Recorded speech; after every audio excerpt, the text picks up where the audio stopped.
Bienvenidos a este podcast. Me presento. Mi nombre es Pedro Daniel Sánchez Reyes. Me acompañan mis compañeros Yareli Luna López, Evier Gerardo Zúñiga Espinosa, Dares Bahí Peña Contreras, Mariana Bernardet Pérez Aguilar y Eliana Arlet Sánchez Reséndiz. Todos pertenecientes a la Cátedra de Derecho en la Universidad ITLA Campus Tula, enfocado en la materia de Derecho Internacional. Este podcast lo realizamos con el fin de hablar de distintos casos que han pasado por la Corte Interamericana de Derechos Humanos, enfocados en México, y la importancia que tuvieron y siguen teniendo en la actualidad, dando así una opinión personal de lo estudiado en clase. Como introducción daremos una pequeña definición de lo que es el derecho internacional. El derecho internacional es un conjunto de normas y principios que regulan las relaciones entre Estados y otros actores internacionales en el escenario mundial, también conocido como derecho de las naciones o derecho de gentes. El derecho internacional abarca una amplia gama de temas desde la resolución de conflictos y la diplomacia hasta el comercio internacional, los derechos humanos y la protección del medio ambiente. El derecho internacional se basa en diversas fuentes, incluidos tratados y acuerdos internacionales, costumbres internacionales, decisiones judiciales, legislaciones y principios generales del derecho, reconocidos por las diferentes naciones. Estas fuentes se combinan para formar un cuerpo de leyes que rigen las relaciones entre los Estados y los sujetos del derecho internacional, como organizaciones internacionales, empresas multinacionales y, en algunos casos, individuos. Una de las características fundamentales del derecho internacional es su naturaleza consensual, a diferencia de los sistemas legales nacionales, donde las leyes son impuestas por el Estado. En el derecho internacional, los Estados participan voluntariamente en la creación y ampliación de normas jurídicas a través de tratados y acuerdos mutuos. Esta naturaleza consensual a menudo implica negociaciones y compromisos entre las partes interesadas. Para esto estamos platicando con un experto en la materia, el ciudadano juez Víctor Hugo Matadamas Barroco, el cual nos dará un plano más detallado del tema. Adelante. No, pues mi nombre es Víctor Hugo Matadas Barranco, funjo como juez de control y tribunal de enjuiciamiento actualmente en el Distrito Judicial de Tula. Tengo de práctica 8 años de juez, 1 de secretario de estudio y proyecto y 4 o 5 de auxiliar administrativo y también funciones de comisario. Esa es la carrera judicial que he tenido. También, pues bueno, me gusta mucho la docencia, he dado clases en muchas instituciones. También me capacitado también a operadores jurídicos, soy capacitador del sistema acusatorio o de facilitadores o en el área de policías, agentes del Ministerio Público. También, pues bueno, la capacitación, la docencia y bueno, ser funcionario judicial. Y pues bueno, actualmente soy doctor en Derecho Procesal Penal y Juicios Orales. A grandes rasgos, para abreviar la información, pues bueno, es lo que he desempeñado. En el Poder Judicial llevo aproximadamente como 18 años, desde cuestiones administrativas hasta ahorita la función jurisdiccional. Muchísimas gracias. Queremos primero que nada agradecer su participación y para empezar nos gustaría saber qué tan relevante considera el Sistema Interamericano de Derechos Humanos en su día a día como juez de control. El Sistema Interamericano de Derechos Humanos, pues bueno, viene siendo un foro de codificación regional en América, en el continente americano. Entonces, las cuestiones consultivas, contenciosas o de igual forma criterios orientadores pues son importantes por la protección de los derechos humanos. Sabemos que el derecho internacional pues de cierta forma es otro foro para el cual las personas acceden cuando la justicia interna pues no les da la solución o existen ciertas violaciones graves que emite resoluciones para que en dado caso no se repitan en los estados parte. Considero que la importancia es mucha, es vital porque pues nos da criterios que muy difícilmente de manera internacional nosotros podemos tener esas innovaciones que se tiene que armonizar con el sistema interno, pero sirve como un foro protector de los derechos de las personas ante ataques de los gobernantes que en este caso en turno que pueden ser de un país. La importancia es vital porque establece la obligación de los estados parte de respetar esos derechos en el marco interamericano o en el marco mundial. Entonces, pues es otra forma de someter la justicia de las personas. El caso González, o Campo Algodonero como lo conocen, pues fue el parteaguas para establecer primeramente que se estaba violando sistemáticamente derechos humanos de las mujeres. Sabemos que anteriormente el machismo estaba muy arraigado en la cultura mexicana, que sigue todavía, pero hay ciertas codificaciones que ya permiten pues visibilizarlo y erradicarlo. Entonces considero que Chihuahua en ese entonces vivía una ola de violencia generalizada, en el cual la opacidad de las autoridades, tanto de investigación y de procuración de justicia, pues cuando se hacía la denuncia o la desaparición de una persona, pues las autoridades no hacían caso, decían, basado en estereotipos de que posiblemente se habían ido las chicas de fiesta o se habían ido con el novio, porque la resolución dice de voladas. Quiere decir que se habían ido de parranda y no activaban el protocolo Amber como ahorita se hace de inmediato, sino que esperaban 72 horas que pasaran para posteriormente empezar a hacer las supuestas investigaciones. Esas investigaciones pues eran deficientes, o sea, no había... El derecho que se da en esa resolución es la debida diligencia y la verdad. Empiezan a descubrir osamentas en un campo algodonero de muchas personas del género femenino. Entonces la fiscalía, no obstante que existía una emergencia de género, pues no hacía nada, o sea, como que lo hizo muy, lo invisibilizó, y pues al hacerlo eso, pues trajo que las autoridades pues se relajaran. Cuando viene la resolución, pues se establece que pues las afectadas pues vienen siendo mujeres, que desafortunadamente pues el narcotráfico en ese entonces lo que hacía es que se llevaba a las mujeres, las desaparecía, cometían delitos, ¿no? Posteriormente sus restos los aventaban, y no obstante ello pues las autoridades no hacían nada.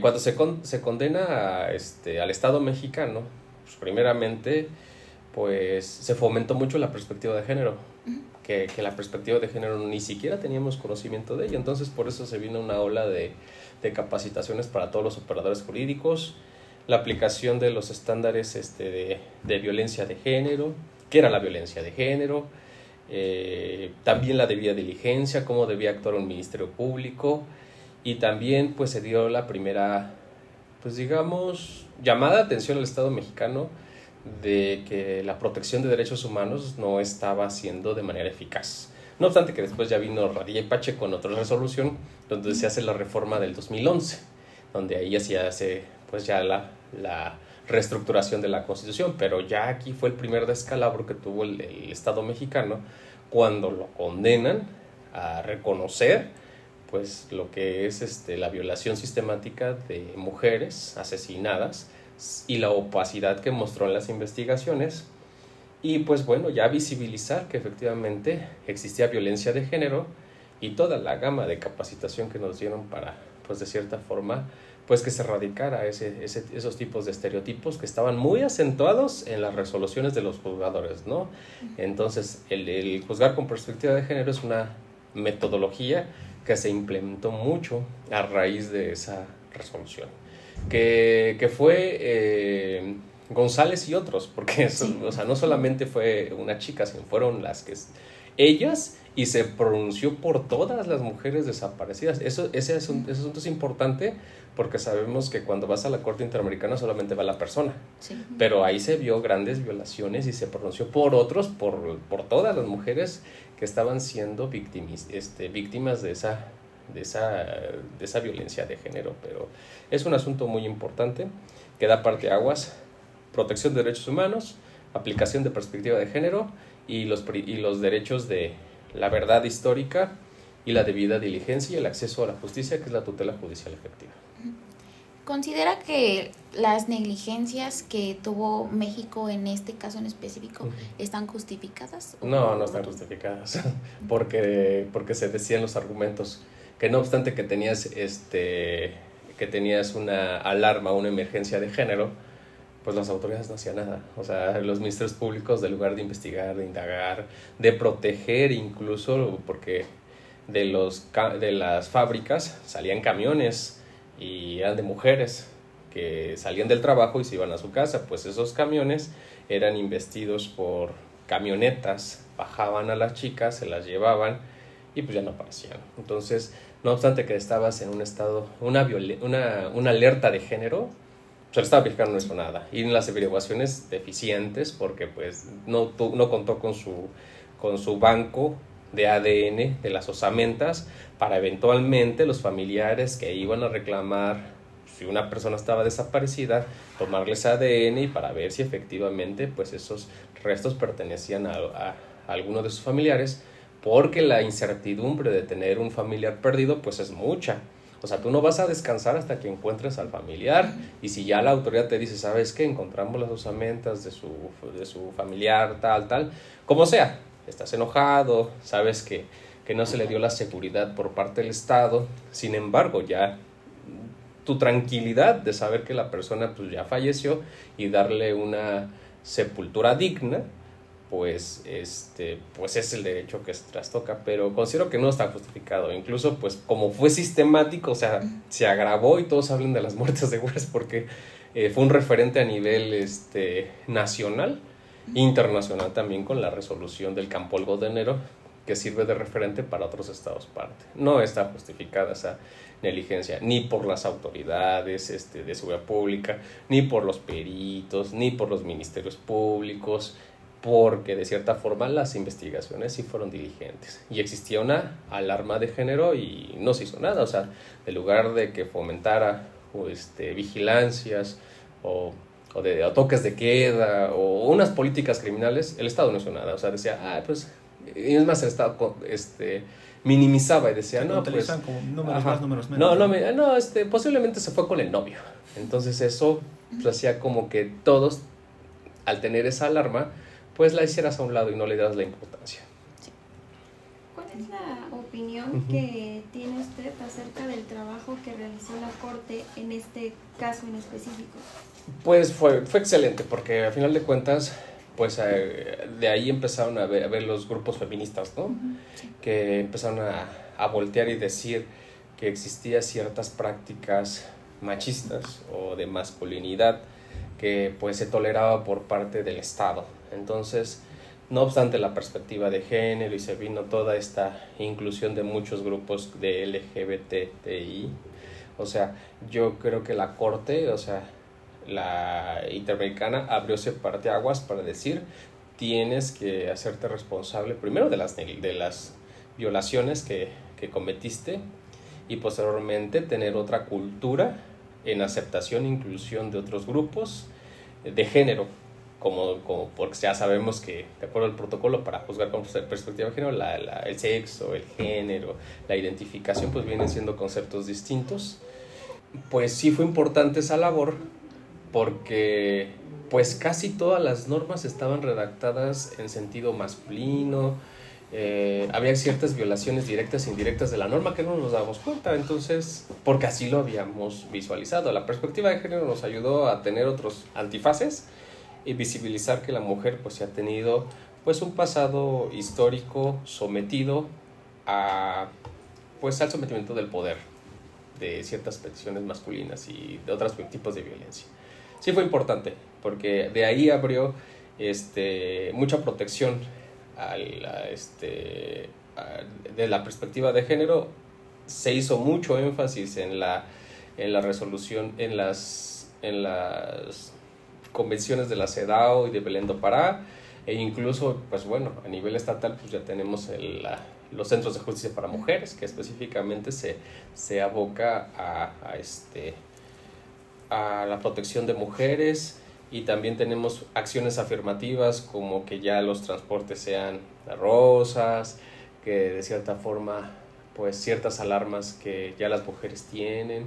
policía violeta. Entonces, ya esas acciones afirmativas quiere decir que fueron a raíz de la visibilización de la violencia de género que ya estaba acentuada, y así lo hacíamos, ¿no? Incluso me acuerdo cuando decían último vieja, ¿no? Que era un estereotipo, y dices, ¿pero por qué? O sea, nada más porque no llega a tiempo, pero no puedes catalogar que por una cuestión física, que la persona es tonta, o la persona no sabe, o la persona, porque hacíamos ese tipo de estereotipos, o lloras como nena, ¿no? O sea, teníamos eso tan arraigado que lo hacíamos parte de la cultura mexicana, y ya últimamente se está erradicando. Y esa es la cultura que ahorita se tiene, ¿no? Que a final de cuentas se permite la inclusión de las mujeres en ámbitos de poder. Por ejemplo, tenemos a Claudia Sheinbaum, a la ministra Piña, y en la Suprema y en el Congreso de la Unión también una mujer que acaba de fallecer, pero todas las mujeres están teniendo cargos de poder y cargos importantes. Yo creo que sí es importante la resolución, porque fue un parteaguas para que México tuviera mucha protección desde la perspectiva de género. Sí. Otro caso que nos gustaría abordar es el caso de Alfonso Martín del Campo versus México. Okay. Este caso es importante porque México, pues, primeramente se fue a la Comisión Interamericana de Derechos Humanos, del cual Alfonso Martínez del Campo Doc dijo que pues había sufrido tortura, y a consecuencia de la tortura se le dictó una sentencia condenatoria en 1993. Se fue a la apelación, se fue a la revisión, incluso se fue al reconocimiento de inocencia, que se lo negaron. Entonces se va a la Corte, la Comisión Interamericana dice pues que sí tenemos elementos para analizar, y turnamos a la Corte Interamericana para que se pronuncie. Analizando la sentencia, existe un capítulo de excepciones que establece el Estado demandado, y dentro de las excepciones, pues el más importante pues es que la competencia de la Corte Interamericana se aceptó en diciembre del año de 1998. De 1998. Entonces dice, bueno, tú los hechos que me estás sometiendo a consideración fueron de mayo del año 1993 aproximadamente. No eres competente porque, para empezar, el delito de tortura es instantáneo. O sea, te torturaron, obtuvieron una información, si bien es cierto, dices que te condenaron, sus efectos surtieron ahí. En 1998 no le podemos dar efecto retroactivo esta competencia contenciosa, porque todavía no entrabas en funciones. Entonces, dice que en atención al tiempo, pues no es competente, falla a favor del Estado mexicano, y incluso uno de los argumentos que dice también en la resolución, que la confesión no era la única prueba que obtuvieron para inculpar a esta persona, que habían otras pruebas que de cierta forma incriminaban al quejoso o al afectado, Alfonso Martín del Campo, y que no iban a entrar al análisis. Aquí se fueron más a una cuestión de competencia que entrar al fondo del asunto, si existía o no existía tortura. Sí. Okay. ¿Considera que de algún modo las negligencias, otra vez, de México están justificadas en este caso? En este caso, voy a contestar como dice la resolución. Esto no quiere decir que la tortura exista o no exista. Okay. O sea, dice, ¿sabes qué? No soy competente. Con independencia de que exista o no exista, incluso creo que dice la misma resolución que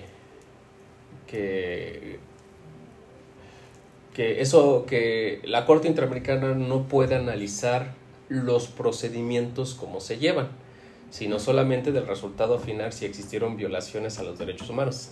¿Qué quiere decir con esto? En la primera instancia no se puede meter, segunda instancia en el amparo, y porque se lo desecharon la revisión. Pero de lo que sí es en cuanto a la violación del derecho humano en sí, aquí cabe distinguir que el derecho criminal no es lo mismo que la protección de derechos humanos. Hay que tener en claro, porque puede existir violación de derechos humanos y puede existir el delito. Entonces, el delito sí se acreditó. La legalidad del procedimiento no lo puede analizar, solamente lo que puede analizar es la violación al derecho humano. Entonces, si hubo o no hubo violación si hubo o no hubo tortura, no se puede establecer y no puedo decir que es culpable o no. Digo, tampoco tengo todo el asunto para conocerlo, pero en dado caso que hubiese tortura, pues la tortura no está justificada bajo ningún concepto. Y aquí algo que sí me llamó la atención es que de inmediato desecharon, pues digamos, no le dieron trámite al procedimiento contencioso en la Corte Interamericana. Caso contrario, Radilla Pacheco sí. Y Radilla Pacheco, en 1970 aproximadamente, cuando se desaparecieron a esta persona y la Corte Interamericana, con un ejercicio de interpretación y argumentativo, dice: es que la desaparición de persona, los efectos sí son permanentes, no obstante que la aceptación de competencia fue en 1998, porque no ha aparecido esta persona. Entonces, como este delito tiene características permanentes, por eso sí entraron al análisis de la violación de derechos humanos. Pero por lo que hace el primer asunto de Alfonso Martínez del Campo, no, porque dijeron que es de carácter instantáneo. Considero que la tortura sí tiene efectos a futuro, o sea, porque la tortura es la violación más grave a tus derechos humanos. ¿Por qué? Porque si torturan a una persona, incomunicándola, dándole de comer, dándole de azotes, esas secuelas siguen produciéndose a futuro. O sea, nunca vas a olvidar una tortura que te hicieron. Entonces, por varias razones, yo considero que si se hubiera hecho un ejercicio de interpretación más favorable para la persona y no acreditar como que la tortura es un delito instantáneo, porque no estamos hablando de delitos, sino de violaciones de derechos humanos que subsisten con el paso del tiempo, porque la desaparición de persona, el que no aparezca la persona, sus efectos trascienden a sus familiares, pues yo considero que sí se hubiera podido traer al análisis de que si la tortura trascendiera esos efectos hasta 1998. Para mí una tortura es una violación más grave de derechos humanos que muy probablemente de una interpretación sí hubieran podido entrar al análisis de ese asunto y no descartarlo de inmediato. Rodillo Pacheco, el caso de 1970 pasó hasta 1998, o sea, ahí sí se hizo ese ejercicio. Sí.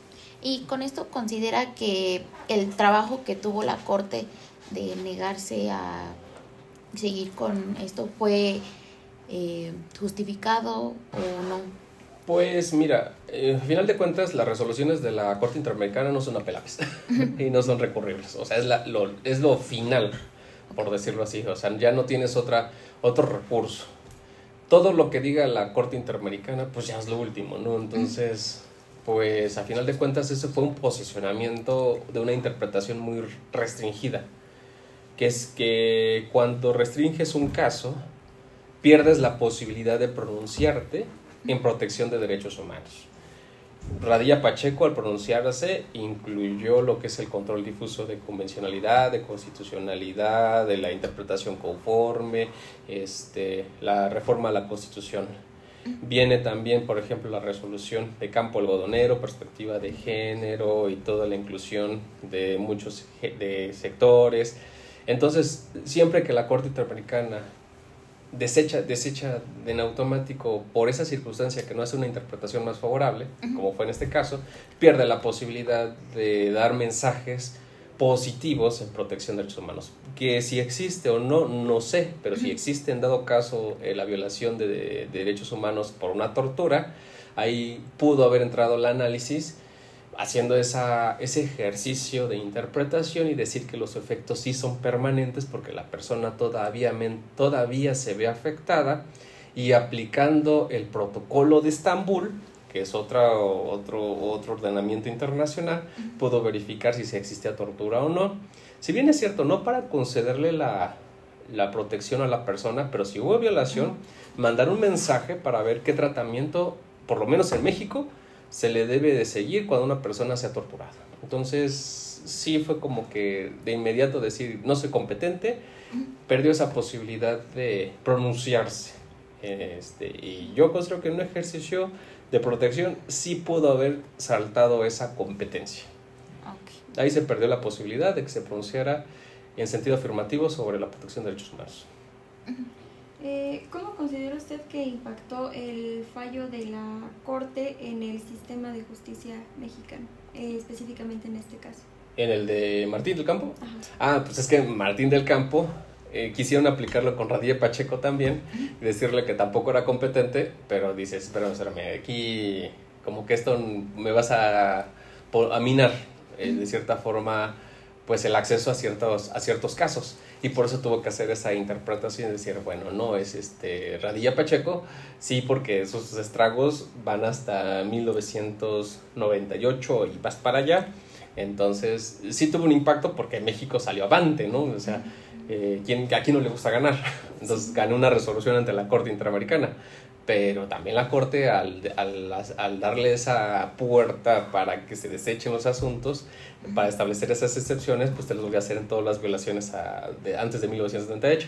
Entonces tienes que hacer esos ejercicios argumentativos. Espérate, ya hay ciertas violaciones de derechos que pueden brincar de 1998, aunque sean cometidas con tiempo atrás. Les da la oportunidad de que el Estado mexicano pueda justificar sus actos, pero pues ya la Corte tendrá que decidir. Yo creo que en interpretaciones ya más protección de derechos humanos como Radilla de Pacheco, yo creo que ya se permite que pues de cierta forma sí conozca derechos pasados cuando trascienden a futuro. Bueno, y para finalizar, una pregunta más a título personal. ¿Usted atiende a las resoluciones que realiza la Corte Interamericana y de qué manera? Mira, existe un buscador de la Suprema Corte de Justicia de la Nación. Afortunadamente ya nos facilitaron. Entonces tú nomás pones, por ejemplo, derecho a la vida, derecho a la libertad. Entonces hay ciertas resoluciones, algunas no, el Estado mexicano no es obligado. No es obligado, pero son orientadoras. Pero también hay ciertas resoluciones que pues, impactan al Estado mexicano. Entonces sabemos que esas resoluciones del Estado mexicano es condenado, tienen las veces de jurisprudencia. Entonces la perspectiva de género, los controles difusos, el principio pro persona, todo eso pues a final de cuentas ya tiene de cierta forma un sustento para acatar ese tipo de resoluciones. Y más que nada pues ya en tus sentencias, por ejemplo, tratándose de delitos de violación, feminicidios, abuso sexual, en protección de menores, personas con discapacidad, o sea, ya puedes incluir todas esas resoluciones que te hablan de la perspectiva de género, que te hablan de la valoración de la prueba. En ese sentido, pues tú puedes acatar esas resoluciones al emitir tus resoluciones citando párrafos de las sentencias en donde México sea parte o donde México no sea condenado, porque a final de cuentas también tiene el carácter de fuerza, orientadora, pero lo dijo el máximo interpretador a nivel regional, que es la Corte Interamericana en protección de los derechos humanos. Entonces sí se puede acatar dichas resoluciones siempre y cuando pues, las incluyas en tus resoluciones. Aquí solamente voy a hacer un paréntesis. Dice, usted sí dice que sí, pero ¿qué pasa, por ejemplo, con el caso Zompantzcle-Tepile, donde la prisión preventiva oficiosa dice que se tiene que realizar un test de proporcionalidad, no que siempre acata las resoluciones? Aquí todavía está en pugna, tratándose de ese asunto, porque los tribunales federales se han pronunciado que hay que obedecer la Constitución, el 19 constitucional, pero también se ha emitido resoluciones de la Corte Interamericana, la aceptación de competencia contenciosa, que tenemos que acatar las resoluciones, y Zompantzcle-Tepile y Rodríguez contra otros dicen que hay que aplicar el test de proporcionalidad para las medidas cautelares y no prisión preventiva oficiosa o en automático. Y después aquí tenemos resoluciones o jurisprudencias de que dicen que el 19 constitucional todavía prevalece. ¿Qué es lo que pasa acá? Yo sí puedo acatar las decisiones de la Corte Interamericana, y lo he hecho. Casos son Zompantzcle-Tepile, Lopagui, Rodríguez contra otros, y ya no aplico la prisión preventiva oficiosa, y de cierta forma analizo el test de proporcionalidad, ¿no? Necesidad, idoneidad y estricto sentido, ¿no? La proporcionalidad. Y entro al debate. Pero, ¿qué pasa con las resoluciones que posteriormente los amparos que dicen no desconozcas el 19 constitucional, porque el 19 constitucional todavía tiene fuerza vinculante Y no obstante que exista este foro de codificación, que tengo la obligación también de acatar las resoluciones de la Corte Interamericana, pero también las jurisprudencias a nivel interno. Entonces está todavía esa pugna, aunque ya supuestamente ya en el caso 912 ya se había quedado disuelto, pero pues ahorita la pugna todavía está. Obedezco la jurisprudencia de los tribunales federales o lo que me digan que subsiste la prisión preventiva oficiosa, o son Pans, Cletepili y Rodríguez contra otros, y qué debo hacer. Pues yo en ocasiones, bueno, como venía la tendencia, se aplicaba, por ejemplo, el 19 constitucional.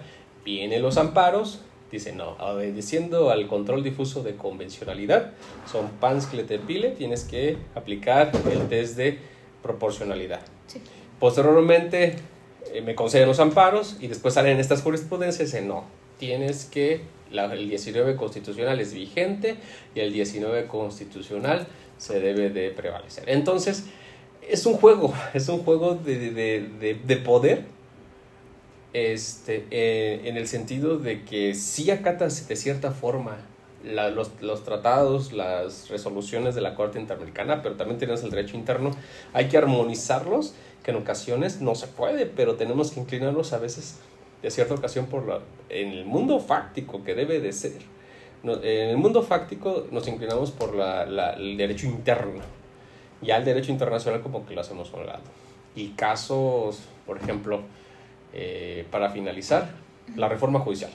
La reforma judicial, sabemos que la independencia se está trastocando y de cierta forma pues ya salió la Constitución, ya salieron las reformas secundarias y pues no se acatan las resoluciones de independencia judicial de la Corte Interamericana. Entonces va a estar interesante si este asunto llega a la Corte Interamericana sobre independencia judicial de derecho interno.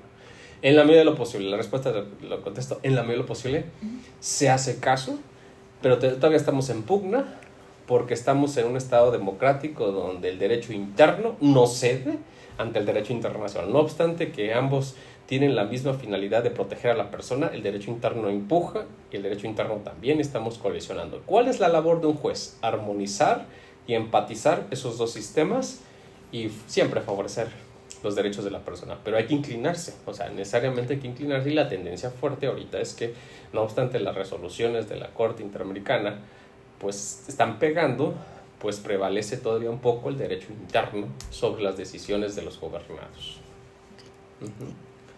Queremos agradecerle, primero que nada, que nos haya brindado un momento de su tiempo para responder nuestras preguntas, para darnos un poco de su opinión y pues en general eso. Sí, todo. Pues muchas gracias. Muchísimas gracias. Saben que esta es su casa, cuando gusten, bienvenidos. Pues ojalá y esta charla les haya servido y sea de su utilidad. Y pues bueno, al final de cuentas que estamos en un estado democrático, pero cambiante. Las olas de poder o los frentes de poder, si bien es cierto el poder judicial es un poder, tiene que tener una postura, no menos cierto es que la dinámica ahorita en México está muy turbia, porque no sabes si estás favoreciendo, y lo voy a decir con todas las palabras, porque estamos en una cuestión académica, si el país está a favor del partido que está digamos la fuerza política en este momento, o de cierta forma en un estado de derecho. Lo que los jueces venimos a hacer es proteger el derecho y la democracia, no proteger cuestiones políticas. Entonces, si tenemos un sistema mexicano fuerte e independiente, los derechos de las personas se van a proteger. Pero si estamos en un sistema judicial político, las decisiones se van a tomar como decisiones judiciales políticas. Entonces, yo considero que las decisiones de la Corte Interamericana tienen impacto en el Estado mexicano porque de cierta forma obligan de manera neutra